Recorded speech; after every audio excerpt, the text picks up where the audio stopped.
आप लोगों से माजरत चाहते हैं चूँकि हम लोग को और पहले आना था, थोड़ा हम लोग लेट से आए क्योंकि शोएब साहब ने हम लोगों को कई गांव में घुमा दिया। तो मैं उसके लिए आप लोगों से माजरत चाहता हूँ। भोगा जोत में हम लोग, मेरे ख्याल से मैं पहली बार आया हूँ वहाँ पे, तो हम आपके दरमियान में बल्कि पूरे प्रदेश में 2014 से मजलिस इत्तेहादुल मुस्लिमीन को लेकर के गांव शहर शहर जा कर के मैं लोगों को बेदार करने का काम कर रहा हूं। हम लोगों पर तरह तरह के इल्ज़ामात भी लगते हैं। हम लोगों को कोई किसी की भी टीम, कोई कुछ कहता रहता है। खैर, हम लोगों को उस इल्ज़ाम की परवाह नहीं है। इल्ज़ाम तो आका पर भी लगा था। हमारे आका पर जब इल्ज़ाम लगा है तो फिर हमारी क्या औकात है। जब भी आप अच्छा काम करने के लिए निकलेंगे तो लोगों का सामना तो करना पड़ेगा। मेरे दोस्तों, मेरे बुजुर्गों, भोगा जोत के मेरे गयूर नौजवानों, हम आपके पास सिर्फ इसलिए आए हैं कि हम आपको बताना चाहते हैं कि आज़ाद हिंदुस्तान में सबसे ज़्यादा अगर किसी समाज के साथ नाइंसाफ़ी हुई है तो इस बात से कोई भी इनकार नहीं कर सकता कि वो मुसलमान है और दलित है। मुल्क को आज़ाद होकर के 78 साल हुआ, लेकिन अगर कोई मुख्य धारा से कटा है तो वो मुसलमान है। जब हम लोग यही सवाल करते हैं कि ऐसा क्यों, हमारे साथ अन्याय क्यों हुआ, हमारे देश का संविधान जिसे बाबा साहेब भीमराव अंबेडकर ने बनाया, वो संविधान समानता, इक्वालिटी की बात करता है। तो हम भी इसी भारत के रहने वाले हैं, तो हमारे साथ भेदभाव क्यों हुआ। लेकिन लोग जब इलेक्शन आता है 5 साल में हमारे दरमियान में आते हैं और हमसे कहते हैं कि बीजेपी को वोट दे दो, समाजवादी को वोट दे दो, वरना बीजेपी जीत जाएगी। यही डर, यही खौफ दिखा करके हमारे वोटों को बेवा के माल की तरह लूटा गया। हमारे इलाकों में डेवलपमेंट का काम नहीं हुआ, न सड़कें बनाई गई, न सरकारी नौकरी हमारे नौजवानों को दी गई। वादे तो बहुत किए गए। 2012 के अपने मैनिफेस्टो में समाजवादी पार्टी, यही जो आपके पूर्व मंत्री हैं, घूम घूम करके इन्होंने आपको किताबें बांटी होगी, अपने घोषणा पत्र दिखाए होंगे, जिसमें इन लोगों ने कहा था कि अगर हमारी पूर्ण बहुमत की सरकार आएगी तो मुसलमानों को पिछड़ेपन के कारण मुसलमानों को रिजर्वेशन मिलेगा। लेकिन आप मुझे बताइए, इनकी सरकार आई, मुसलमानों ने 100% अपना वोट समाजवादी पार्टी को दिया, लेकिन 222 सीट जीत करके आए। पूर्ण बहुमत की सरकार थी, किसी के सपोर्ट की जरूरत नहीं थी। कहा था कि हमें 18% रिजर्वेशन देंगे, लेकिन रिजर्वेशन देने की बात तो बहुत दूर है। 5 साल में कभी रिजर्वेशन पर इन लोगों ने विधानसभा में बात भी नहीं की। क्या मेरी बात गलत है? कहा गया था हमारी पूर्ण बहुमत की सरकार आएगी, मुस्लिम बस्तियों में पुलिस के कैंप लगा करके और नौजवान मुसलमानों की डायरेक्ट भर्ती की जाएगी। क्या किसी मुस्लिम इलाकों में कोई कैंप लगाए गए थे? नहीं। कहा गया था कि जिन लोगों के ऊपर फर्जी मुकदमे कायम हुए हैं, हमारी सरकार आएगी तो तमाम फर्जी मुकदमे वापस लिए जाएंगे। आप बताइए, किसी के मुकदमे वापस लिए गए? नहीं लिए गए। हमसे कहा गया था कि हमारी सरकार आएगी, तुम हमको वोट दो तो हम मुस्लिम इलाकों में मुस्लिम बच्चियों को पढ़ने के लिए फ्री कोचिंग क्लासेस खोलेंगे। क्या खोला गया था? नहीं खोला गया था। मेरे दोस्तों, मेरे बुजुर्गों, हर समाज तो आगे बढ़ गया, लेकिन एक समाज मुख्य धारा से कट गया। वो समाज कलमा ला इलाहा इल्लल्लाह मुहम्मदुर रसूलुल्लाह पढ़ने वाला समाज। क्यों? कभी हमने सोचा ऐसा क्यों हुआ हमारे साथ? आज हर समाज के लोग सरकारी नौकरी में है, हर दफ्तर में दलित का बेटा है, पिछड़ों का बेटा है, अगड़ों का बेटा है, लेकिन जब आप जाएंगे तो दफ्तर में आपका बेटा कहीं नहीं दिखेगा। हर थाने में कोई ना कोई सिपाही पिछड़े समाज का मिलेगा, कोई ना कोई सिपाही दलित समाज का मिलेगा, अगड़े समाज का मिलेगा, फॉरवर्ड समाज का मिलेगा। लेकिन आप जाइए इसी मटेरा की विधानसभा में, जितने थाने हैं सारे थाने को घूम करके आइए, कोई एक सिपाही आपको मुसलमान नहीं मिलेगा। सरकारी दफ्तरों में नहीं है आप, सरकारी नौकरियां हमें नहीं, 20% आबादी हमारी है, लेकिन सरकारी नौकरी हमारी 1% भी नहीं। हम सरकारी नौकरियों में हम 1% नहीं है, 20% आबादी हमारी है। उत्तर प्रदेश की जेलों में 27% हम हैं। क्यों? ये नाइंसाफी नहीं है? आप मुझे बताओ, इन सारी नाइंसाफियों का सामना आप कैसे करेंगे? आप तो कभी सवाल नहीं करते। आप मुझे बताइए, जितने लोग यहाँ इकट्ठा हैं, सारे लोगों ने इलेक्शन में समाजवादी पार्टी को वोट डाला होगा, लेकिन क्या आपने कभी समाजवादी पार्टी को वोट डालने से पहले ये पूछा था, ऐ समाजवादी के लोगों, क्या तुम जीतने के बाद हमारे इलाके में स्कूल खोलोगे? नहीं पूछा आपने। क्या आपने पूछा था कि तुम जीत करके आओगे तो क्या हमारे इलाके में जो लाइट नहीं आती है उसका इंतजाम करोगे? क्या ट्रांसफार्मर जल जाते हैं, एक हफ्ते नहीं बदली होते, खूंटियां जल जाती हैं, तार गल के गिर जाते हैं, तो क्या आप इसका काम कराओगे? क्या हमको पीने का साफ पानी दोगे? क्या हमारे बच्चों को पढ़ने के लिए फ्री स्कूल खोला जाएगा? आपने इसके नाम पर वोट नहीं दिया है। आपने सिर्फ एक नाम पर वोट दिया, बीजेपी को हराने के नाम पर समाजवादी को आपने वोट डाला है। बाकी आपकी दूसरी कोई कंडीशन नहीं थी। और जब बीजेपी हार जाती है तब ये आपसे कहते हैं कि तुमने तो हमसे एक ही बात कहा था कि बीजेपी को हरा दो, हमने हरा दिया, ये तुम्हारा विकास है, तुम्हारा इनाम तुमको मिल गया। ना तुमने स्कूल के नाम पे वोट डाला था, ना अस्पताल के नाम पे, ना पानी के नाम पे, ना सड़क के नाम पे, ना ही लाइट के नाम पर।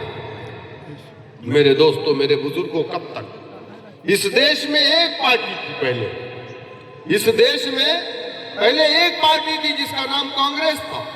मुसलमानों की पार्टी, दलितों की पार्टी, पिछड़ों की पार्टी, अगड़ों की पार्टी, हर किसी की पार्टी। लेकिन इस देश में आज की तारीख में 2500 पार्टियां हैं। कितनी? 2500 पार्टियां हैं। क्यों है? आप बताओ मुझे। घर में झगड़ा हो, 5 भाई हो, तब 5 घर बने। जब झगड़ा ना हो तो घर काहे अलग हो? सही है गलत है? कोई भाई कहेगा मेरे साथ मेरा बड़ा भाई नाइंसाफी कर रहा है, तो कहेगा मुझे अलग कर दो। फिर दूसरा भाई कहेगा मेरे साथ नाइंसाफी हो रही, वो बोल रहा है मुझे भी अलग कर दो। फिर तीसरा भाई बोल रहा है मेरे साथ नाइंसाफी। तो इसी तरीके से हिंदुस्तान में एक पार्टी सबकी थी, दलितों की, मुसलमानों की, अगड़ों की, पिछड़ों की। लेकिन आज की तारीख में हिंदुस्तान में 2500 पार्टियां रजिस्टर्ड है। कितनी? हर इलाके के लोगों ने अपनी पार्टी बना ली। कुछ बताए रहो।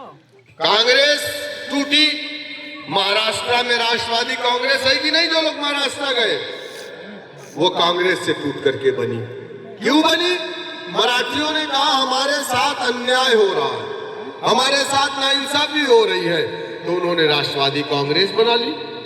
बंगाल में तृणमूल कांग्रेस, वो भी कांग्रेस से टूट करके बनी। क्यों बनी? उन्होंने कहा हम बंगालियों के साथ अन्याय हो रहा है, उन्होंने अपनी अलग पार्टी बना ली, अपना डंडा झंडा बना लिया। आंध्रा में वाईएसआर कांग्रेस, आंध्रा के कन्नड़ों ने कहा हमारे साथ नाइंसाफी हो रही, उन्होंने वाईएसआर कांग्रेस बना लिया, जगनमोहन रेड्डी को अपना नेता बना लिया।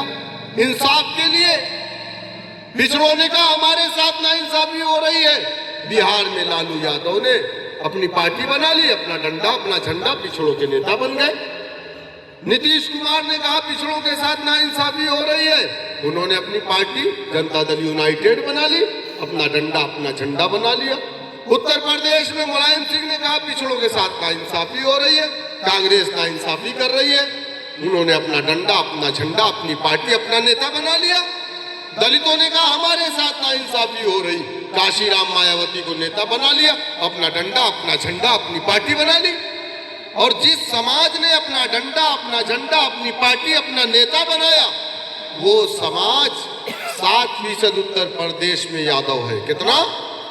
7, 5 और 2 7%। सरकारी नौकरी में 52% है। कितना? 52%। कैसे? क्योंकि उन्होंने अपना डंडा, अपना झंडा, अपना नेता बनाया। हमारे बीच में आकर के कहा कि मुलायम सिंह तुम्हारे नेता हैं, और हमारे बीच के लोगों से ले जाकर के लखनऊ में उनको कपड़े दिलवा करके, खादी के कपड़े पहना के हमारे बीच में भेजा गया। हमारी शक्ल का था, हमारा नाम वाला था, हमारा मुसलमान भाई था, तो उसने आकर के हम लोगों का शिकार किया। लेकिन वो शिकारी कौन था? उसको ट्रेन करके किसने भेजा था? लखनऊ से मुलायम सिंह ने। हमने उसे अपना भाई समझा। उसके झंडे को जो वो लेकर के आया था, वो झंडा किसका था? वो मुलायम सिंह का था। हमने वोट दिया, नेता कौन बना? मुलायम सिंह बने। बहुत मिला इसको, कैबिनेट मंत्री बन गया। कैबिनेट मंत्री बनने के बाद इसने लखनऊ में 1 से 2 घर बना लिए, 2 से 3 बना लिया। हमें और आपको छोड़ दिया हमारे हालात पे, पलट करके नहीं आया। 5 साल में 1 मर्तबा आया इलेक्शन के दरमियान, फिर आएगा, कहेगा अरे MIM वाले तो फलाने के बी टीम है। अरे हम फलाने की बी टीम है, हम पर मुकदमे भी किए जा रहे हैं। तो मैं कहना यही चाह रहा था, दलित समाज आज आप देख लीजिए, उत्तर प्रदेश में दलित समाज कितना है मालूम है आपको? 22%। कितना? 22%। 16 जातियां हैं दलितों की उत्तर प्रदेश में, लेकिन जो 15 जातियां हैं वो बीजेपी के साथ है। खटिक भी दलित होता है, वाल्मीकि भी दलित होता है, धोबी हिंदू भी दलित होता है, ये सब पासी पासवान ये सब दलित होते हैं। लेकिन ये वोट अक्सर बीजेपी के साथ होता है। लेकिन एक बिरादरी जिसको संविधान ने अछूत कहा, अनटेचेबल कहा, वो कितना है उत्तर प्रदेश में मालूम है आपको? 11%। कितना? सिर्फ और सिर्फ 11%।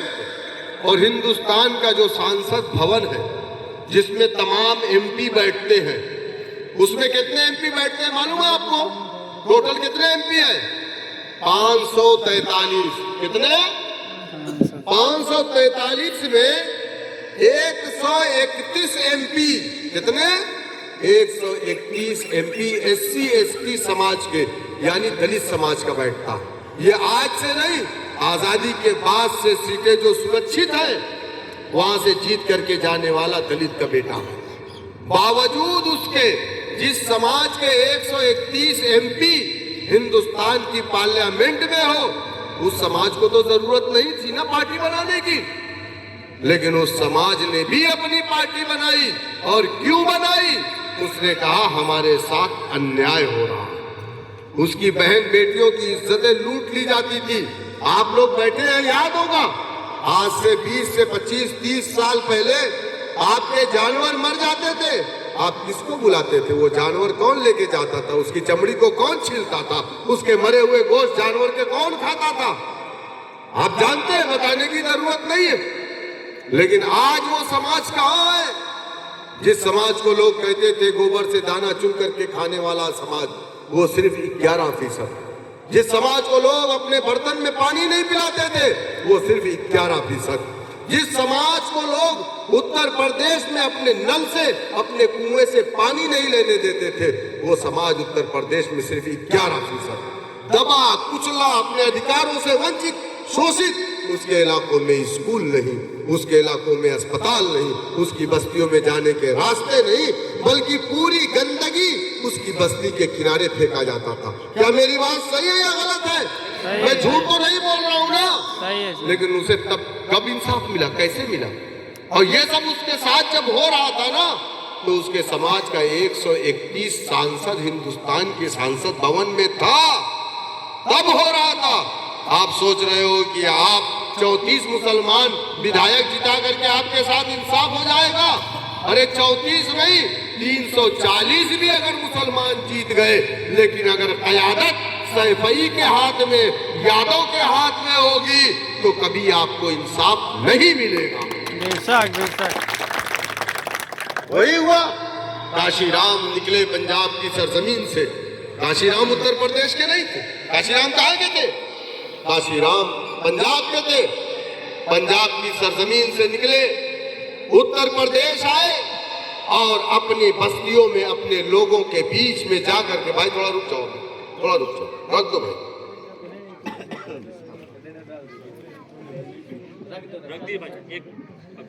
तुम दोबारा डिस्टर्ब हो रहे, दौड़ा दिए। काशीराम कहाँ के थे आप जानते हैं? हम लोगों को ये भी नहीं मालूम। यही है कि हम बेदार नहीं है सियासी तौर से। एक दलित के बेटे से पूछोगे वो बताएगा काशीराम कहाँ के थे। अभी आपसे पूछो कि मटेरा में आपकी आबादी कितनी है, आपको नहीं मालूम, लेकिन एक दलित का बेटा बता देगा कि मटेरा में दलित वोट इतना है। क्योंकि आप अवेयर नहीं, आप बेदार नहीं। हमें और आपको गुलामी की शराब पिला करके थपथपा के सुला दिया गया। उठो नहीं, तुम 5 साल में उठना प्यारे और बीजेपी के खिलाफ वोट डालना, बीजेपी को हराना तुम्हारी जिंदगी का मकसद है। जीना मरना तुम्हारा सिर्फ एक ही है, बीजेपी को हराना। हम फिरौन के चक्कर में नमरूद को वोट डाल रहे हैं। यही हो रहा है ना। काशीराम उत्तर प्रदेश आए, जब उनको मालूम पड़ा कि 11% मेरे समाज के साथ अन्याय हो रहा है, जुल्म हो रहा है, ज्यादती हो रही है, अत्याचार हो रहा, अपने समाज के लोगों के बीच में जाकर के कहा, ऐ मेरे समाज के लोगों, अगर तुम ये समझ रहे हो कि हिंदुस्तान की पार्लियामेंट में जो तुम्हारे समाज का 131 MP बैठा है वो तुम्हारा MP है, तो वो तुम्हारा MP नहीं है, वो कांग्रेस पार्टी का MP है। तुम्हारे ऊपर हो रहे जुल्म, ज्यादती, अन्याय, अत्याचार पर अपना मुंह नहीं खोलेगा। जब उसको नींद आएगी, पेट भर लेगा, जवाई लेगा तो अपना मुंह खोलेगा। तुम्हारे पेट खाली रहने पर अपना मुंह नहीं खोलेगा। लोगों ने कहा, मान्यवर हमें क्या करना है? तो काशीराम ने कहा, सुनो, वही पैगाम मैं मेरे समाज के लोगों आपको देना चाहता हूँ। काशीराम ने कहा, सुनो, जिसका दल नहीं उसका कोई बल नहीं। जमहूरियत की सबसे बड़ी ताकत सियासत होती है। जिस समाज ने अपना डंडा, अपना झंडा, अपना नेता नहीं बनाया, उस समाज को इंसाफ नहीं मिला। लोगों ने कहा कि मान्यवर हमें क्या करना है? उन्होंने कहा, काशीराम को अपना नेता बनाना पड़ेगा, काशीराम के परचम को अपना परचम बनाना पड़ेगा और सत्ता की चाबी को अपने हाथ में लेना पड़ेगा। क्या कहा? सत्ता की चाबी को। सोच लो कि सपने कितने बड़े थे 11% आबादी वालों के, कि वो सत्ता की चाबी को अपने हाथ में लेने की बात कर रहा।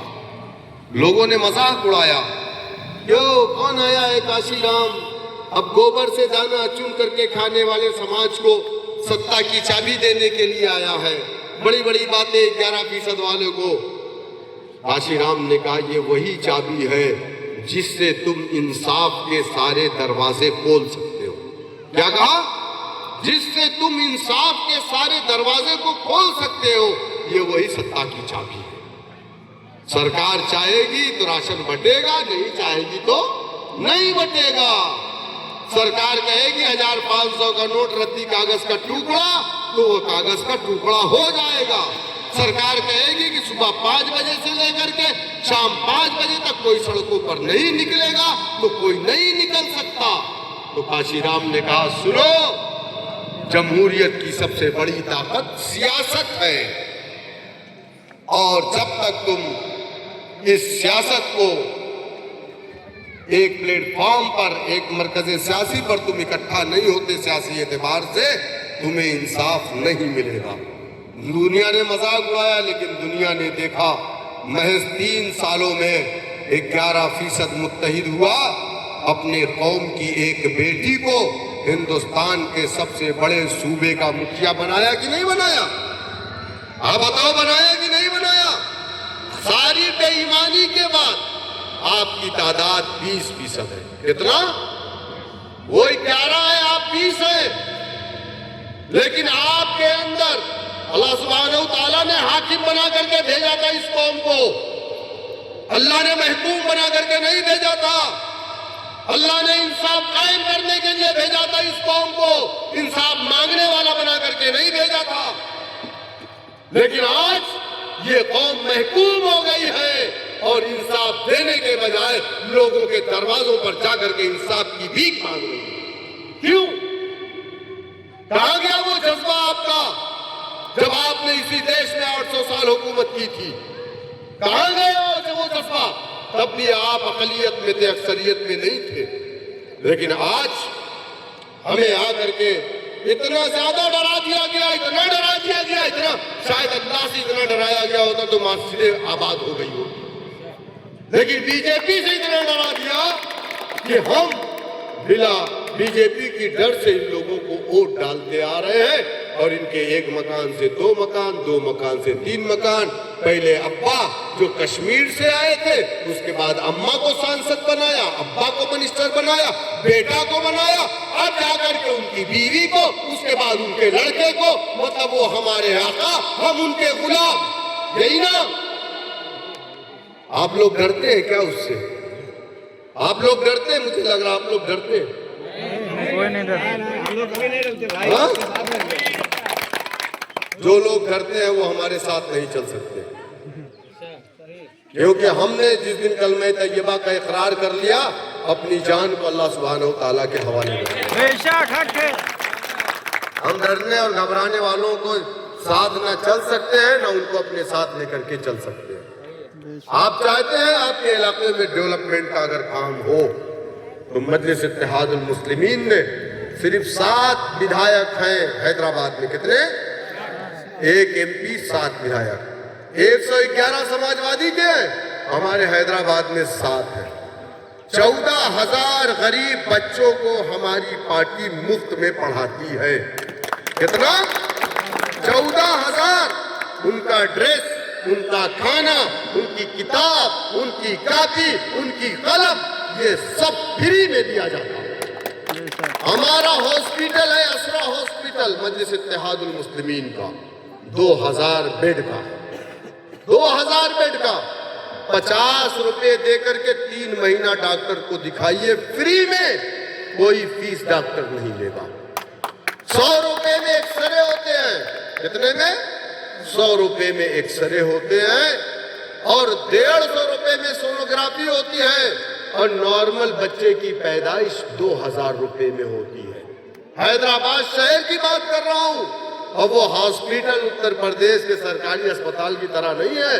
जब आज ऐसे खड़े होंगे तो ऐसे देखना पड़ेगा उस हॉस्पिटल को, इतनी ऊंची इमारतें हैं उसकी। ये काम है। और एक नहीं 2 है, एक वैसी हॉस्पिटल है, वो भी 1400 बेड का है। अगर आपने हमको मौका दिया तो इंशाअल्लाह ताला हैदराबाद का मॉडल मटेरा की विधानसभा के एक गांव में उतारने का काम करेगा। मटेरा के हर ब्लॉक में ओएसी ऑफ एक्सीलेंस के नाम से स्कूल खोला जाएगा, बसें चलाई जाएगी, गांव-गांव से बच्चों को ला करके पढ़ाया जाएगा और मुफ्त में तालीम दी जाएगी। ये मेरा आपसे वादा है। दूसरा बड़ा काम हम कौन करेंगे जीतने के बाद? दूसरा बड़ा काम हम ये करेंगे कि मटेरा विधानसभा में जितने लोग हैं वो धर्म, जात, मजहब देख करके नहीं, बल्कि जितने भी patient blood pressure, sugar, thyroid के होंगे, इस मटेरा विधानसभा के अंदर मजलिस इत्तेहादुल मुस्लिमीन के कार्यालय से उसको दवा फ्री बांटी जाएगी 5 साल तक। ये काम इंशाअल्लाह ताला हम करेंगे, लेकिन उसके लिए आपको हमें ताकत देनी पड़ेगी। आपने 15 साल एक नाकारे को ताकत दे करके देख लिया, वो कितना काम आया। यही बहराइच जल रहा था, वो जा करके पड़ा था। लोगों की दुकानें जल गई, घर जल गए, मौतें हो गई, मरा कोई भी हिंदू या मुसलमान, लेकिन जान तो गई। वो जा करके लखनऊ में एयर कंडीशन कमरे में मियाँ बीवी नहीं निकले, बहराइच नहीं आए। मैं आना चाह रहा था, मुझे रास्ते में रोक लिया गया। जिन लोगों की दुकानें जली भुला करके मैंने, ये लोग गवाए फिरोज बागवान, मेरे पास कुछ भी नहीं है, तब भी मैंने 1 लाख रुपए की मदद की। अभी कल बाराबंकी में एक लड़के, एक मुसलमान बच्चे को मार करके उसकी आंख फोड़ दी गई, नौजवान लड़का, बाराबंकी में। हमारा डेलीगेशन गया, उसके वालिद से मैंने बात किया, उन्होंने कहा मैं बहुत गरीब हूं। मैंने कहा नहीं, अपने आप को अकेला मत समझो। मजलिस इत्तेहादुल मुस्लिमीन बैरिस्टर ओवैसी साहब के सिपाही आपके साथ खड़े हैं। ये बहुत बड़ा परिवार है। कल लखनऊ के इंटीग्रल हॉस्पिटल में उसका ऑपरेशन हुआ। उन्होंने कहा 30 से 35 हजार का खर्चा है। पार्टी की तरफ से 50,000 रुपया उनको ले जा करके देने का काम मजलिस इत्तेहादुल मुस्लिमीन ने किया। हमारे पास कुछ नहीं है, हम आपसे 2 रुपया 5 रुपया 10 रुपया मांग करके हम लोगों की मदद करते हैं। लेकिन जिस दिन आप हमें ताकत में ला दोगे, मैं आपसे कसम खा के कहता हूं कि अगर यहां से विधायक को जीतेगा, वो अपनी तनख्वाह का 1 पैसा अपने घर के लिए हराम होगा। वो सारा पैसा मोटेरा की विधानसभाओं में मुफ्त दवाएं बांटी जाएंगी। आप मुत्तहिद होइए, मुनज़्ज़म होइए, डरिए मत। अल्लाह सुब्हानहू व तआला कुरान में फरमाता, कुलिल्लाहुम्मा मालिकल मुल्क तुतिल मुल्क। अल्लाह जिसको चाहता है दुनिया के अंदर हुक्मरान देता है, बनाता है। अल्लाह ने दुनिया में फिरौन को, नमरूद को, शद्दाद को, कारून को बनाया कि नहीं बनाया? लेकिन मूसा को भी अल्लाह ने उसी घर में पैदा किया और दरियाए नील में गर्क कर दिया। तो इस जमीन और आसमान का मालिक वो है, डरने और घबराने की जरूरत नहीं है। हमारी लड़ाई किसी मजहब से नहीं है, किसी धर्म से नहीं, किसी मसलक से नहीं है। हमारी लड़ाई सिर्फ और सिर्फ इंसाफ की लड़ाई है। इंसाफ की इस लड़ाई में जो भी हमारे साथ आना चाहता है, हमारा दरवाजा खुला है, मोस्ट वेलकम है। वो 1 कदम चलेगा, हम 2 कदम उसके साथ चलने को तैयार हैं। आपके शहर में एक ऐसा सरदार आराम फरमा रहा है जिसके बारे में आज तरह तरह की बयानबाजियां की जा रही है। मेला नहीं लगने दिया जा रहा है। कहा जा रहा है नऊज़ बिल्लाह वो लुटेरे थे, बाहर से आए थे, ऐसे थे वैसे थे। आप मुझे बताओ, सालार मसूद गाजी अलैहिर्रहमा के वालिद का नाम क्या था? सालार मसूद गाजी अलैहिर्रहमा के वालिद का नाम क्या था? पढ़िए आप तारीख को। अपनी जो कौमें अपनी तारीख को भूल जाती है, वो तो उस कौम का वजूद खत्म हो जाता है। अपनी तारीख को पढ़िए। उनके वालिद का नाम था सैयद सालार साहू। कहां के रहने वाले थे? राजस्थान के अजमेर के रहने वाले थे। और ये मैं नहीं कहता, हर मुअर्रिख जिसने तारीख को लिखा है, चाहे वो हिंदू चाहे मुसलमान रहा हो, कहां के रहने वाले थे? और वो एक सिपाही थे एक राजा की फौज में। पहले देश में संविधान नहीं था, तो इलाके का राजा होता था, उसका झंडा होता था, उसका डंडा होता था, उसकी हुकूमत होती थी, उसका संविधान होता था। तो अलग अलग इलाका होता था। तो उसी तरीके से था, एक राजा की फौज में सिपाही थे, उनकी शादी हुई और उन्हीं के नुतफे से सैयद सालार मसूद गाजी अलैहिर्रहमा पैदा हुए। 20 साल की उम्र में इसी बहराइच जिले के अंदर शहीद हुए। लोग कहते लुटेरे थे। जो लुटेरा होता है ना, सबसे पहले वो अपना एक घर से 2 घर बनाता है, अपने महल बनाता है, बड़ी बड़ी जमीनें बनाता है। कोई महल है क्या बहराइच में सालार मसूद गाजी का? तो इसका मतलब ये है कि सैयद सालार मसूद गाजी लुटेरे नहीं थे। ये इल्जाम है, और जो इल्जाम लगा रहे हैं वो लुटेरे थे। वो लुटेरे थे जो इल्जाम लगा रहे हैं। अगर सैयद सालार मसूद गाजी अलैहिर्रहमा लुटेरे होते तो 70% हमारा हिंदू भाई उसमें आस्था न रखता और उनकी दरगाह पे न जाता। लेकिन ये इल्जाम है। अब मैं बताऊं सैयद सालार मसूद गाजी अलैहिर्रहमा क्यों आए थे बहराइच? हम जो बात कर रहे हैं इसीलिए आए थे। तारीख को पढ़ लीजिएगा, आप तारीख को पढ़ लीजिएगा। जब नाइंसाफी, अन्याय, अत्याचार, लोगों के हुकूक मारे जाने लगे, बेजा लोगों को कत्ल किया गया, कत्ल किया जाने लगा, जमीनें हड़पी जाने लगी, लोगों के साथ नाइंसाफी होने लगी, तब उस नौजवान ने अजमेर की उस सरजमीन से रुख किया था बहराइच। और सामने कितने का लश्कर था? 21 राजाओं का लश्कर। तो यकीनन जब अच्छे लोग आएंगे तो बेईमानों की तादाद ज्यादा होगी। बेशक। वो ज्यादा तादाद की बेईमान होगी। और इधर सालार मसूद गाजी अकेले थे। एक बार सामने पूरा लश्कर इकट्ठा हुआ 20,000 का। मेरी बात को समझने की कोशिश करिए। 20,000 का लश्कर इकट्ठा हुआ सालार मसूद गाजी अलैहिर्रहमा के साथ 1,000 का लश्कर। पीछे से सिपे सालार ने आकर के, अब सालार बैठे थे, गौर से देख रहे थे और बड़े सोच रहे थे, गहरी सोच में थे। पीछे से सिपे सालार ने आकर के कहा सालार, क्या आप डर गए हैं? क्योंकि हमारा जो लश्कर है 1,000 का है, सामने का लश्कर 20,000 का है, आप डर तो नहीं गए? तो सालार ने ऐसे देखा और कहा कि ऐ सिपे सालार, मैं मुसलमान हूं और मैंने कलमा पढ़ा है, तो मैंने अपनी जान को अल्लाह सुब्हानहू तआला के हवाले कर दिया। बेशक। मैं इसलिए नहीं डर रहा हूं कि ये लश्कर 20,000 का है।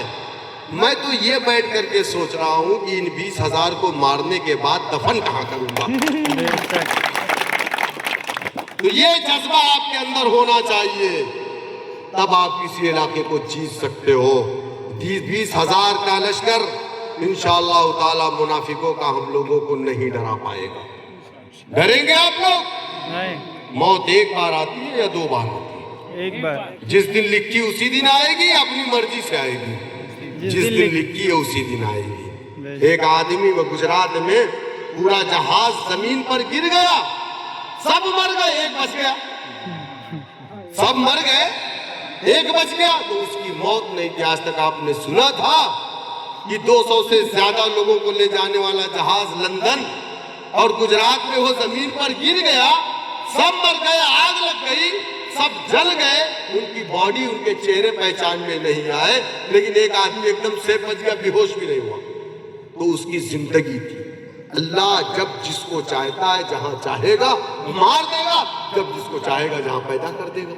बेशक। हर चीज पर इन्नल्लाह अला कुल्ली शैइन कदीर, हर चीज पर उसकी कुदरत है। आप यहाँ का विधायक दे दीजिएगा, यहाँ का विधायक दे दीजिएगा। ये कहते हैं कि 111 हमारे हैं, जब सत्ता आएगी तब हम करेंगे। हम 111 नहीं, हम तो 11 कहते हैं। आप हमको 11 विधायक अगर जिता के देंगे पूरे प्रदेश से, और मटेरा तो इंशाल्लाह आप लोग जिता के देंगे, जिताएंगे ना? इंशाल्लाह। तो हम देखते हैं कि कौन सा ऐसा बेटा पैदा हुआ है किसी माँ का जो सरकार गाजी को बुरा भला कहे और वहां मेला लगने से रोक पाए। मेला लगेगा इंशाअल्लाह ताला। ये बुज़दिल लोगों का काम नहीं है। ये सब बैठे हुए हैं विधायक समाजवादी के, अगर धरने पे बैठ जाते मुख्यमंत्री आवास के बाहर तो क्या मेला रुक जाता? लेकिन समाजवादी पार्टी के मुखिया अखिलेश यादव ने तो कह दिया है, आपने सुना भी होगा, सालार मसूद गाजी को जिसने शहीद किया, जिसका नाम सुहेल देव था, अखिलेश यादव ने कहा अगर हमारी सरकार 2027 में आएगी तो सालार मसूद गाजी के कातिल सुहेल देव का एक बड़ा सा प्रतिमा बना करके लखनऊ के हजरतगंज चौराहे पर लगाऊंगा। अब आप बताइए, आप उन लोगों के साथ हैं जो सरकार गाजी के कातिलों की प्रतिमा लगाने की बात कर रहे हैं, या उन लोगों के साथ हैं जिसने सरकार गाजी की दिफा में जब बोला तो 4 मुकदमे हुए मेरे ऊपर? आप किसके साथ जाएंगे बताओ?